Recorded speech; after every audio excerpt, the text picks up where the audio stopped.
მეთქი რა ხდება? თხილის ნაჭუჭიდან ომით აკეთდება ნახშირი. მეთქი როგორც გამოგვივა, იმისა მიხედვით გავაკეთო და პრობლემა. შემდეგ 9 აპრილს ხანძარი გაჩნდა. რამდენი ამბავი გადაგიტანიათ? ხო და რავის ფარფალი არ დავყარეთ და დღემდე მოვედით. ცოტა გამინაწილე. ვაიმე რა გემრიელია მეთქი. პირველი შენ გაშინდე, შენი მინდა ნახშირიდან გაკეთებული. სუნია სპეციფიკური ის ზეთები რაც აქვს თხილის ნაჭუჭს ის უნდა გამოვიყო. აი გამოდანადილი ესე ეჩნდა. არა, აქ რამ ისეთ სპეციფიკური სუნი? არა. დანაკარგი არის 4 ტონა ნახშირი ნაჭუჭი და კეთდება 1 ტონა ნახშირი. მომხმარებლისთვის ეს უკეთესია და ბუნებას ვინ არ შუნებთ, ხეთყი არ იჭრება და კეთდება ბიომასიდან.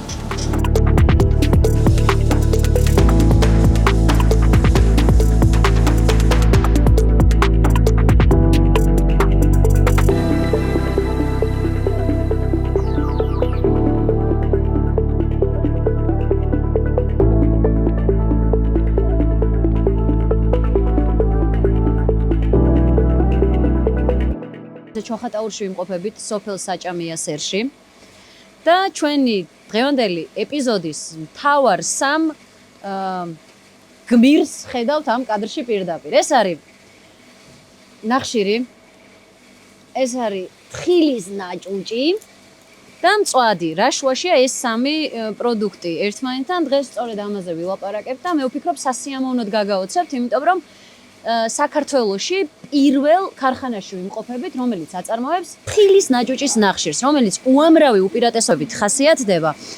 რატომ, როგორ, რანაირად, დღეს სწორედ ამაზე ვილაპარაკებთ. ძალიან საინტერესო ადამიანებთან ერთად, ფრიდონი და დავითი არიან ჩვენი გადაცემის გიდები და რესპონდენტები. ნახშირზე სასაუბროთ მოვედით და მწვადით ხსნით დღევანდელ ეპიზოდს. რა თქმა უნდა, სტუმარს ეგრე ხვდებით, ქართველები ვართ. ძალიან გაგვიმართლა. ქართველები ვართ, მწვადისა ღვინის გარეშე არ გამოვასწორებია. ურული გამჭრიახობის ამბავი ვიცი და არ მიკვირს რომ თქვენი დაწყებულია ეს ბიზნესი საქართველოში პირველების და მოგვიყევით საიდან გაჩნდა იდეა, როდის და რანაირად მოხვედით აქამდე? დავითი იმყოფებოდა 2019 წელში თურქეთში და იქ ნახა ეს პატარა მირი ქარხანა თუ გამოსაწვავი თხილის ნაჭუჭი არ ვიცი. და იქიდან გამომდინარე ჩამევიდა თურქეთიდან, დავითი და მე წლები აქვს მაგაცობს და ერთ საღამოს მოვიდა, ანუ შევხვდით ერთმანეთს და დავითი მეუბნება რომ ვიდონ ესეთი სიტუაცია არის, ესეთი რამე ვნახე და რაღაცა იდეა გავახორციელოთ. მეთქი რა ხდება? თხილის ნაჭუჭიდან ომით აკეთდება ნახშირი. მეთქი როგორც გამოგვივა, იმისა მიხედვით გავაკეთო და პრობლემა. დავიწყეთ. დავითის ტერიტორია სოფელი აქ ბავშვობა აქ აკატარებული და ამ სოფელში ნელ-ნელა დაიწყო თვითონ დავითი ჩემი დახმარებითაც იქით. დანარჩენი დავით დავიმატე ყველაფერი რა რანაირად გავაკეთეთ. შევიძინეთ უცხოელებიდან დანადგარები. აქ საერთოდ არც გზა იყო, არც მოსასვლელი ჩვენი წვალები, ჩვენი სახსებით ავაშენეთ ეს შენობა. ჩამოვიტანეთ დანადგარები და ცოტა ცუდი დროები შეხვდა, პანდემია დაგვესრო, არ გავჩერებულად ვიმუშავეთ. 19-ში დაიწყეთ, დავით, ხო? 2019-ში გაიხსნა. 20-ში პანდემია მოგისწრებდათ? პანდემია მოგვისწრო, არ გავჩერებულად, აი როგორ შეგვეძლო ისო მუშაობდით. შემდეგ პანდემიის შემდეგ ავაშენეთ 2 დიდი ანგარი. შარშა დითოვლობის გამო გურიაში დითოვლობა იყო. ერთი მხარე ანგარი მთლიანად გაანადგურა, მეორე დააზიანა. ისელე ჩვენი ძალები და არ გავჩერებული ვართ. გრანტის მივიღეთ სოფლის მეურნეობიდან, 2 დანადგარი ჩამოვიტანეთ. შემდეგ 9 აპრილს ხანძარი გაჩნდა. რამდენი ამბავი გადაგიტანიათ? ხო და რავის ფარფალი არ დავყარეთ და დღემდე მოვედით, მუშაობთ, აღვადგინეთ მთლიანად და უკვე გავუშვით ისევ რეალიზაციაში და აი კი ხედავთ. მთელი დღე გაქვთ დატვირთული პროცესი არ ჩერდება. ამას მწვადის ნახშირს უწოდებთ თქვენ? სამწვადეს ხიდით ხო? რესტორნებს ხო და არავინ არ გაპატიებდათ, კაი ნახშირი რო არ იყოს და გემრიელი მწვადი რო არ იწვევოდეს, ხო? აქამდე ალბათ მაქსიმალურად ვცდილობ რომ ეკოლოგიური სუფთად გამოვიყენოთ და მოსახლეობა არ დავაზიანოთ და მომხმარებელს საფრთხე არ შეუქმნა. ერთ-ერთი მთავარი იდეა ასევე თქვენი საქმის, როგორც ვიცი, ზუსტად ეგ არის. ეკობიზნესია ასე. შედეგიც აგერ არის, უბრალოდ დაგემოვნე ნახე. შედეგიც არის. ნახე შედეგს. ამ დაგემოვნეთ აი თვითონ მწვავიდან ნახშირიდან არის გაკეთებული მწვავი. ნახშირიანი ხელებით? ცოტა ცხელია.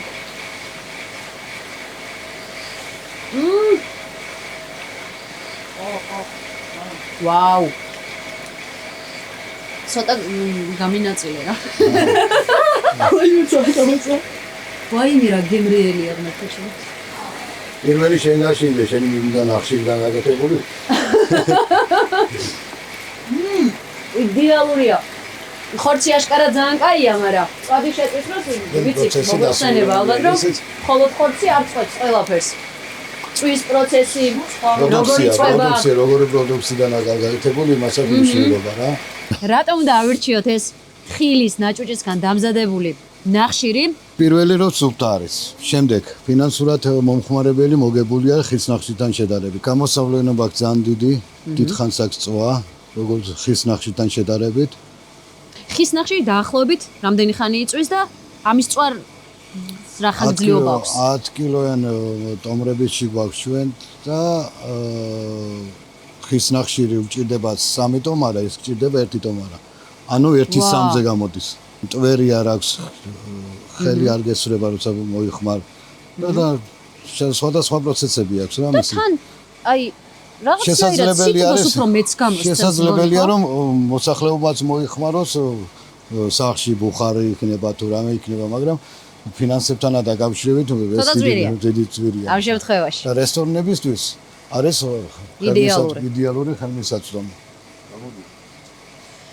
კარგი, ის ხა დაგვრჩენია, მოკლედ შევიდეთ, ნახოთ, როგორ მზადდება ეს უნიკალური პროდუქცია საქართველოში. პირველი წარმოება თხილის ნაჭუჭის ნახშირის. ყველაფერს გაჩვენებთ, დარჩით მომდევნო წუთის განმავლობაში ჩვენთან ერთად. ადი ძაღლობ, წვადი არ შემიჯონ, სუმრები არ დამიტიო. აქვე ყოფილა დანადგარი. ეს ჩამოცვილი ნაჭუჭი პირდაპირ აქ იყრება, როგორც ხვდები. მოი გადაუ ცოტა დაიწერე. ჩარტი მოდი. ჩარტი და ჩაღარები და. მიდი ისენ. მოი დანაიღე.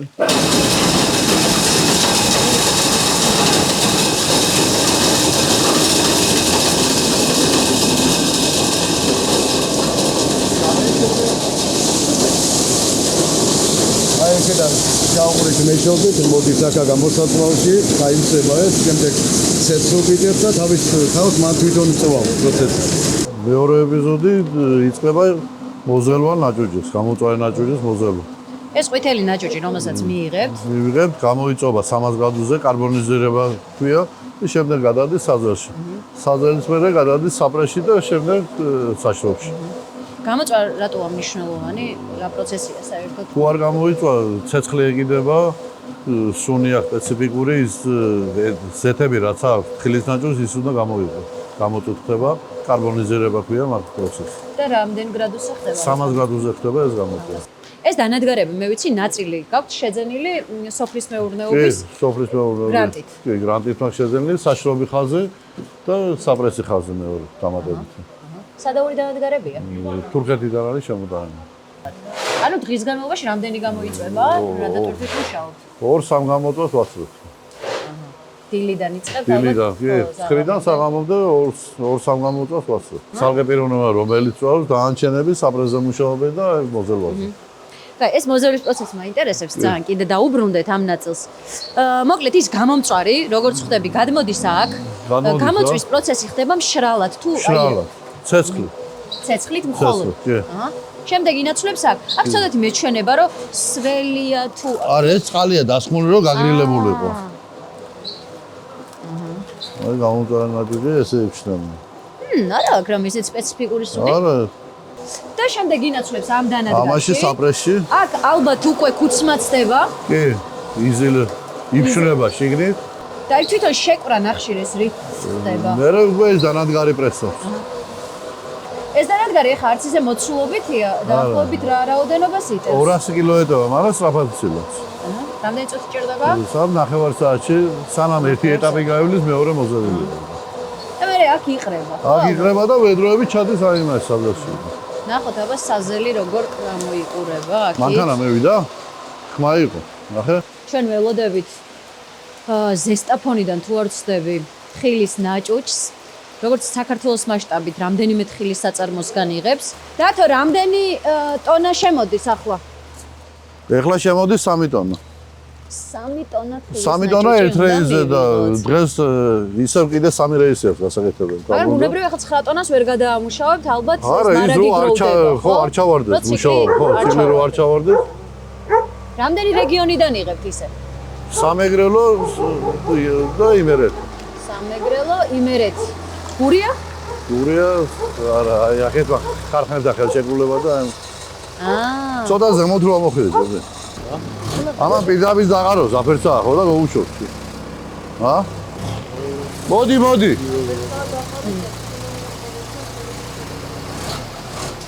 სანამდე მივიდი. ჰა?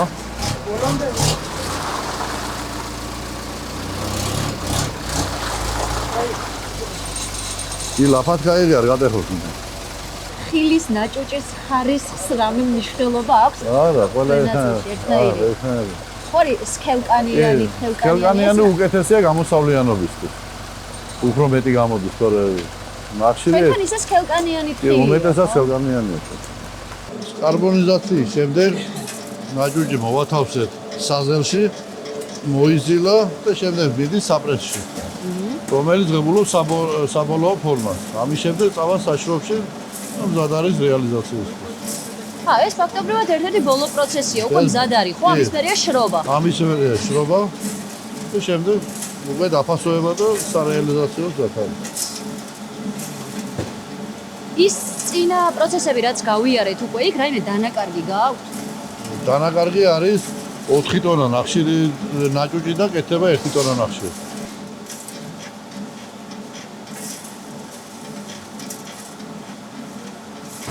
აქ ფაქტობრივად არანაირი შეზავება არაფრის არ ხდება, უბრალოდ იპრესება, ხო? იპრესება სველი გამომტვარი ნაჭუჭი სველდება წყალთან ერთად იზილება და იპრესება და შემდეგ ის წყალი აორჩდება საშრობში. შეშის ნახშირი განსხვავებული ტექნოლოგიით კეთდება თუ მსგავსია? არა, განსხვავებული. ისინი როგორც მე ვიცი ცისტერნებში იკეთება. ითუშება ცისტერნაში და შემდეგ შვნიან აი ტექნოლოგიის ეს ტექნოლოგიურად რომელია უფრო რთული?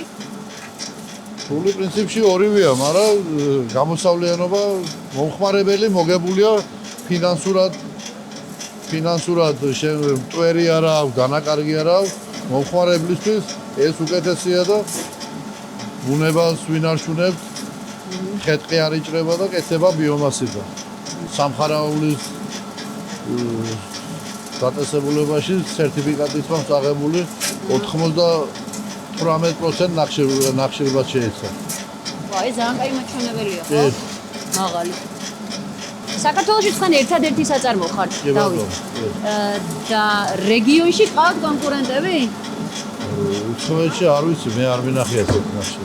თურქები აკეთებენ ამ დაგვარს უბრალოდ შუაში დირკავთ და ისინი აკეთებენ ხის ნახევრად. ის უფრო მალე იწვის. ეს წვას დიდხანს ინარჩუნებს, სიგრძეც უფრო მეტია. 5 საათი ამთია. ისე თუ გამოიყენება რაიმე სხვა მიმართულებით, თუნდაც პირობითად გასათბობად. კი ბატონო. უმელისთვის. უბრალოდ ძვირიжდება, თორე უმელისთვის. ვით ნებისმიერ შემთხვევაში შის ნახშირთან შედარებით აქ მომხმარებელი უფრო მოგებულია, იმიტომ რომ წვა უფრო დიდი ხნით მიმდინარეობს. რისთვისაც იყენებენ ამ ნახშირს, პლუს უფრო ნაკლები ჭირდება, ალბათ, ვიდრე შეშა. ეს 10 კილო უდრის 30-40 კილო ხის ნახშირს გამოსავლიანობაში. დღის განმავლობაში დათო, რამდენს აკეთებთ? 2 ტონას მომზადებ. დღეში 2 ტონა გამოდის, ხო? და ადგილობრივი ბაზარი იმარაგდება. კი, თბილისი ბათუმი. რეალიზაციაზე არ არის პრობლემა. ხონდა უფრო დიდი წარმოება, უბრალოდ ჩარჩა თოლმა დაგვიგრია. საწარმო აღვადგინეთ. ადგილობრივმა მერიამას დაგვეხმარა. სახურავი შეიცვალა. სოფლის განვითარების სააგენტომ დანადგარები შეგვიძინა და რა ვიცი მოხდა სტიქია და შევჩერდით, მაგრამ თავიდან აღვადგინეთ და გავაგრძელეთ მუშაობა. ძალიან მაგარია რომ არ დანებდით. რამდენი ადამიანი გყავთ დასაქმებული და 4 ადამიანი. 4. სტაბილურად ხო? ანუ კი. სეზონურობა არა აქვს ამ საქმეს. ზამთარ გაუჩერებლად მუშაობთ. თხილ სეზონურობა ახასიათებს და ნარჩენს ყველა სეზონზე როგორ იღებ? არა, მთლიანად წლის განმავლობაში ხელშეკრულება ხარხელთან დადებული და ჩავარდა არასდროს არ ხდება. ისე ან ნაჭუჭი შენახვა პირობითად რამდენიმე თვე რო შეინახოთ, წელი შეინახოთ, არაფერი მოსდის ხო, ჩვეულებად გამოიყენება. საერთოდ არ აქვს სუნი. არც ისე რთულია თუ ეს დანადგარები გაქვს ფაქტობრივად. რა ვიცი, მარტივი პროცესია 4 ადამიანი ახერხებს დღეში 2 ტონა ნახშირის წარმოებას. ხის ნახშირთან შედარებით რამდენი უპირატესობა აქვს? წარმოიდგინეთ, გაცილებით მეტხანს იწვის, უფრო მეტ სითბოს გამოსცემს და ამდენი ხნის განმავლობაში არავის მოუვიდა აზრად ამის წარმოება. პირველები არიან საქართველოში. ნახოთ საშრობით.